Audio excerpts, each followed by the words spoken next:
Hello hi, అందరు బాగున్నారా? ఏం చేస్తున్నారు? నేనైతే వీడియో చేస్తున్నా. కంటి మీద ఏదో ముచ్చుకున్నట్లుంది. ఈరోజు మాఘమాస గురువారం, అంటే గురువుగారు అనుగ్రహం ఇచ్చే రోజు. అందుకే లైట్ కలర్ డ్రెస్ వేసుకున్నాం. బాగుందా? చిన్న ఇంకా ఏం చెప్పుకుందాం కబుర్లు ఈరోజు. మా చిన్నప్పుడే మన్నాయి మా నాన్నగారు మా చిన్నప్పటి నుంచి గాంధీ తాతలాగా ఉండేవారు. అయితే మా గాంధీ తాతలాగా ఉంటే మన్నా ఏం చేసేవారంటే మా నాన్నకు సపోర్ట్గా ఉంది. చిన్న వయసులోనే నాకు పెళ్లి చేశాడు, మా చెల్లికి పెళ్లి చేశాడు. తర్వాత నాకు 15 ఏళ్ళకే చేశాడు, ఆయనకేమో 19 ఏళ్ళు. నా పెళ్ళేమో ఉదయం 8:00 8:30కి, ఆయన పెళ్ళేమో రాత్రి 8:30కి. అట్లా పెట్టారు లగ్గాలు.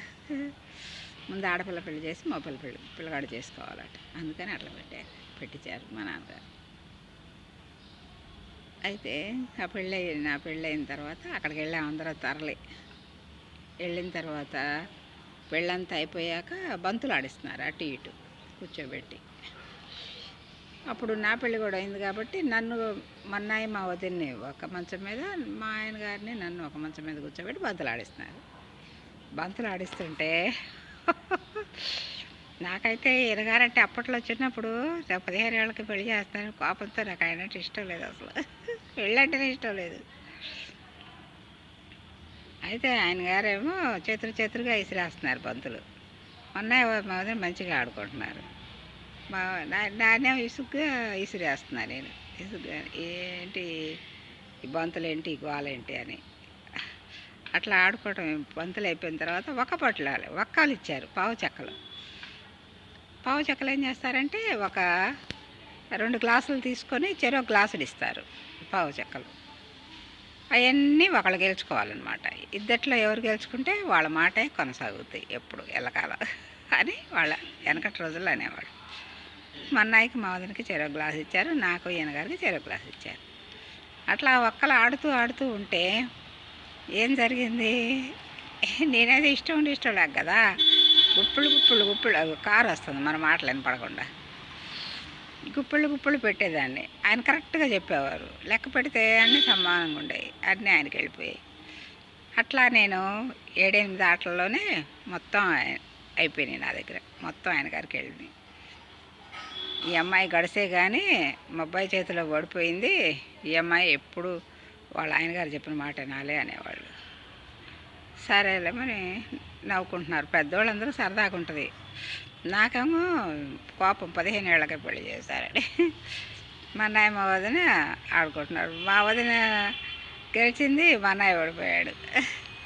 అయితే మా అన్నయ్యని అప్పటికి తీసుకోరా మీ దగ్గర, మళ్ళీ గెలిచిన తర్వాత ఇవ్వచ్చు అన్నారు. సరే మా అన్నయ్య కాసింది తీసుకొని ఆడాడు. ఆడిన తర్వాత మా అన్నయ్య గెలిచాడు. నన్ను కూడా అట్లాగే చెయ్యి, నువ్వు కూడా అప్పు తీసుకొని ఆడు, వాళ్ళిద్దరు ఆడుతున్నారు కూడా మీ ఇద్దరు కూడా ఆడండి అన్నారు. అప్పు చేయడం మా ఇంట వంట లేదు, నేను అప్పు చేయను, నాకు అప్పు అవసరం లేదు, ఆట అవసరం లేదు అన్నా నేను. అప్పుడు అందరూ గొల్లుమన్నవారు, అప్పు ఇంట వంట లేదన్నానది. గొల్లుమన్నవి నీకేమైనా పిచ్చా, చెప్పిన మాట మా పెద్దవాళ్ళు చెప్పిన మాట అని అన్నారు. ఇంక నేను విన్నానుగా, ఇప్పుడు దాకా ఆడానుగా, ఇంకా చాలు, ఇంకా నేను ఆడను, నాకు నిద్ర వస్తుంది అని చెప్పాను. అప్పుడు 11 పెళ్ళి 8:30కి అయిపోయింది కదా, తెల్లవారుజామున 3 గంటలకి తతంగం. పెళ్ళి అయిన తర్వాత అప్పగింతలన్నీ అయిపోయిన తర్వాత అట్లా కాసేపు ఆడిస్తారనమాట బంతులు. ఇంకా తర్వాత ఇక అందరు నవ్వించారు. ఇక అందరూ అలసిపోయారు, అందరు ఎక్కడవాళ్ళు అక్కడ అలసిపోయారులే ఇంకెళ్ళని అని చెప్పేసి అన్నారు. ఇక ఆపేశారు, ఆట ఆపేసి మంగళహారతి బట్టి అక్షింత వేసి ఇక మా ఇద్దరిని వాళ్ళిద్దరిని లేపి దేవుడి దగ్గర తీసుకెళ్ళి దండం పెట్టించాక అప్పుడు అది కొంచెం అప్పుడు దాకా భోజనాలు ఉండవు కదా, ఏదో భోజనం పెట్టి ఆడపిల్లకి పెరుగన్నం పెడతారు. భోజనం అయిపోయాక కొంచెం పెరుగన్నం పెట్టి కొంచెం వదిలిపెట్టమన్నారు. అట్లాగే వదిలిపెట్టి మా వదినకి తెలియక మొత్తం తినేసింది. నేనైతే ఇష్టం ఉండి ఇష్టం లేక నేనైతే కొంచెం తిని కొంచెం వదిలేసాను. అట్లా మొదలైన మా జీవన యాత్ర ఇగో ఇప్పుడు మళ్ళీ ఆయన గురించి నేను ఇట్లా మొక్కులు మొక్కి గుళ్ళ చుట్టూ గోపురాల చుట్టూ తిరిగే పరిస్థితి వచ్చింది. పెళ్ళైన తర్వాత ఆయనకి నేనంటే ఇష్టం లేకుండా ఇక తెలుసుగా మగవాళ్ళ సంగతి టేస్ట్లు అట్లా. నేనేమో ఆయన ఎక్కడికి పోయినా ఎట్లా వస్తాడో అని ఆయన కళ్ళల్లో ఒత్తులు వేసుకొని ఎదురు చూడటం. ఆయన చాలా చాలా వ్యాపారాలు చేశారు, బిజినెస్లు చేశారు, వర్కులు చేయించారు. తర్వాత కలప వ్యాపారం చేశారు, పెద్ద అడతిలాగా పెట్టారు, షాపులు పెట్టారు, దూగోడు మిషన్లు అవన్నీ పెట్టి వర్కర్లను పెట్టి చేయించేవారు. ఎన్నో చేశారు. కట్ల సంపాదించేవారు డబ్బులు. అప్పట్లో ఎకరం 4,000 3,000. అయితే పొలాలు నేను ఆయన గారు తెచ్చిన డబ్బుకి పొలాలు కొంటే ఇప్పుడు కనీసం 400 ఎకరాలు అయ్యేది మాకు. ఏంటో అప్పట్లో మాకు అవన్నీ ఏం తెలియదు. పొలాలు ఉంటే పుట్ల తెగాలు వచ్చి చంపేస్తారు, రైతులు మంచోళ్ళు కాకపోతే ఈ ఆస్తుల వల్ల గొడవలు వస్తాయని భయపడేవాళ్ళం. అందుకని ప్లాట్లు అక్కడో ప్లాట్ ఏదో మా చేతనని కొని తర్వాత బంగారం కొనుక్కోవడం అట్లా ఇట్లా చేసాం. కానీ ప్లాట్లుగా ఏం కొనలేదు. పిల్లలు పెట్టేంతకు వచ్చేటికల్లా 10-15 లక్షల రూపాయలు క్యాష్గా ఉంచుకొని పిల్లల్ని ఆ డబ్బులు పెద్దవాళ్ళ దగ్గర పెట్టి ఆ వడ్డీలు తెచ్చి చదువులు ముగించుకొని తర్వాత పెళ్ళిళ్ళు చేసిన తర్వాత ఇంకా మిగిలిన డబ్బులు పెట్టి ఇల్లు కొనుక్కున్నాం. 2 అంతస్తుల మేడ కొన్న తర్వాత అబ్బాయి పెళ్లి చేసిన తర్వాత ఇంకోళ్ళు పంజాబ్లో ఉంటుంటే ఇంకా మేమేం చేయాలి, ఇంటి దగ్గర ఖాళీగా ఉంటున్నాం. ఇంకిద్దరు ఆయన ఇంకా కొంచెం ఈయన హెల్త్ ఖరాబ్ అవుతుంది.